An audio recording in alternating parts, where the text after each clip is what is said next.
We are in peak Goumi season right now. We've been actively harvesting from these wonderful plants, Elaeagnus multiflora. And in this video, I want to talk in detail, in greater depth and detail, and also invite the community to share their notes on different pathways for propagating this plant. I just made a video recently talking about the benefits and why we love growing this plant Goumi in our landscape. So check that out if you want to see an introduction. If you're interested in a deeper dive on, we'll call it beginner to beginner realm competency in propagating this plant both from seed and from clonal pathways, I'm going to share the best I can in this video and offer some links and resources in the description for nurseries that have these plants if you want to get started with them. The first pathway I'd like to speak about is the idea of growing these plants from seed. It definitely works, but it feels pretty darn tricky. I'm going to invite here, and I will throughout the video, if you have experience growing Goumi from seed, please write in detail down in the comments what your path is. Like, what do? Do you pick them and you let the seed dry? How does it work for you? What we've done that seems to be decent is while we're picking the fruit, so we're picking it fresh, nice and ripe off the bush, we enjoy them, and we have a little plate next to each bowl of fruit. So we have our red gem and scarlet, they get their own little tray to receive seed, and then carmine, which is a different larger variety, gets its own seed tray, and then we use Nanking cherry seed trays as well, and then we'll sow these pretty much right away. In fact, I can take a wander over into the shade, which I should do anyway. As you can see, it is hot, and take a look at how we do the sowing of these seeds and what that all looks like, how we manage that. I feel like I understand with both Goumi and autumn olive that if the seed dries out really thoroughly, it can have a pretty hard time. Also, if it freezes really hard, it can have a hard time. So we have a way that we can deal with both of those things, which is not too complex. Here we're back in the shade in our backyard garden space, and this is the current receptacle for all the fresh seed that's being generated as we eat. And I'll explain in a moment what the perlite's all about, but basically if I root around in here, let me take a second. So you can see not super deep, but just a little bit in there are seeds. We're not getting too crazy about cleaning every single one. We're definitely not rinsing them. We're definitely not putting bleach, blah, blah, blah. We just eat them. We spit them out on a tray, and then once there's enough, I do another row. I'm doing about 20 or 30 per row. There'll be a few hundred in here. And so what we'll do is we'll put in a nice pile of seed fresh from the mouth or from the ground, pack a little bit of soil on top, and then what I'm doing is mulching with perlite as a little bit of an insulator, but also to mark where seed has gone. So this way I can bury another few rows and cover with perlite, on and on. Once this is full, we can then mulch it a little bit more thoroughly with sawdust. So you can swap out perlite for shredded sawdust, something that just marks as you're adding the seed. And we can close this up, which is a nice option because we have so many chipmunks, so many rodents. Close this up. For the summer, this will be stored somewhere out here in the backyard underneath these trees. We'll probably store them, it's a little bit of a mess, but back where our mushroom logs are, cool and moist and relaxed. We'll let them be there for the rest of the season. And then once we get towards winter and it's going to be freezing, so that addresses keeping them on the cooler side and evenly moist through the fall. And then we really want to avoid them freezing hard. If you're deeper south, this wouldn't matter, but I like to then move this into our root cellar and store this over winter in that environment. By the spring, we'll know if it works or not. Some years it works great. Some years we'll have, 50 or 60 seedlings in here, some none because they froze or they got too dry or something. But this is a way to receive the seed as it's coming off the bushes mid-season, close things up. So a folding crate like this is nice, or a pot that you can put something on if you have rodent pressure, a way to mark as you add the seed, and then a way to tuck it away, cool in the backyard, and then down in a root cellar or a basement or an unheated garage for the winter. And yeah, that's just our way of doing it. What is working for you? Do you have a system that really just gives you 80%, 90, 100% germination on Goumi? That's wonderful. Let us all know what your magic trick is. Let me talk a tiny bit about cloning. I'm going to take a wander into a part of the garden where we have some seedling Goumi we planted a few years ago that are getting actively stool layered, and show what that looks like. This time of year, mid-June, it's kind of insane, wonderful, but wild in here. Hard to get through to some of the garden beds, but we'll get there. This is a pretty complex food forest nursery context that we're working within.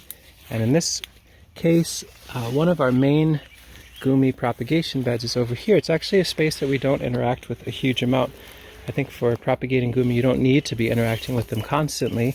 But you can see here's a whole carpet of seedlings. I want to say there's like 15 or 20 in here that were planted about 4 to 6 inches apart last year or the year before. These are all seedlings of carmine, so they're not, the plants themselves are not explicitly clones. They're each seedlings, but they are being cloned through the process of stool layering. I've spoken about this idea before. I'm going to link here to a video introducing stool layering in greater detail. Very, very quick synopsis is just like with potatoes, you can bank soil up the stems of certain woody plants and they will make more roots. They'll make more of themselves. And so in here, let me see if I can actually rustle in. You can see where these plants come back down to the earth. There's a huge amount of compost. You can do sawdust, you can do perlite, you can do sand, whatever you want. Wood chips, shredded leaves, shredded hay. And over time it breaks down. It holds moisture up against the stems of the plants, and any stem that has soil banked around or some sort of mulch thoroughly banked around that stem for at least a year should root well. We do the technique of stool layering on a bunch of different plants. Currants and elderberry come to mind. They're extremely rapid stool layering responding plants. You put soil up against the stems of currants, and within the season, sometimes within a few months, there's good roots. Certainly if you do it in the fall, by the spring, you can just lift them and divide and have rooted, cloned, well-established, ready-to-field plant or pot-up plants from those plants. Goumi is a little bit more like hazelnut, Nanking cherry, some of these other candidates that respond positively to stool layering. They absolutely will root with stool layering, but you need to wait at least a year. Best case is to give a stool layering bed 2 years, and then you get beautifully well-rooted divisions from that. So I'm certainly not going to be digging them up for the demonstration of this video. I would not do so until the fall. What I would probably do is actually keep hilling these throughout the season, waiting till the fall and even next spring before I dig them out. Let me see if I can, I don't know if it's in the cards, I don't want to mess them up. Way down below, at the base of this plant where all of these different shoots emerge, there are roots starting to form. By early spring of next year, before they leaf out, we'll come through with our nursery spade and lift the entire bed. We'll dig it all out and we can pull all of our divisions. So one plant can become 5. If you wanted to take branches and pin them down, you can get even more rooting. So if we wanted, we could take a branch like this, and in fact I might in a day or two weed everything around here, get it really, really opened up, and get the branch in contact with soil and put more soil on top in these areas on these nodes, and they'll root into that. So it's slow but very steady, very reliable, and not a huge amount of total work to manage it. Something I can't demonstrate in this video because I don't have it set up right now is softwood propagation. I've spoken about this idea in past videos. If I can find a good one, I'll link to it. I'll be very honest, my personal experience of propagating Goumi through mid-season softwood, so July-ish, August-ish, softwood, semi-hardwood cuttings with intermittent mist has been poor at best, abysmal on average. I get sub 10% rooting that way, but I don't want to discount it because our dear friend Erik of Black Creek Farm and Nursery, I'm going to link to his website right here. In the description there'll be a link to his YouTube channel. He's been sharing with me, he's been able to get incredibly high strike rates on softwood, so pick his brain. Maybe he'll want to chat in the comments around what his system is, what works well for him. I believe he's using sand beds in a warm high tunnel with really good healthy thick cuttings and a good frequent intermittent mist. I believe he was saying he's getting over 80% that way. So seed is a fantastic way, but really it makes sense to make sure they don't dry out and they don't freeze. Share in the comments if you have other opinions on that, but that's been my experience.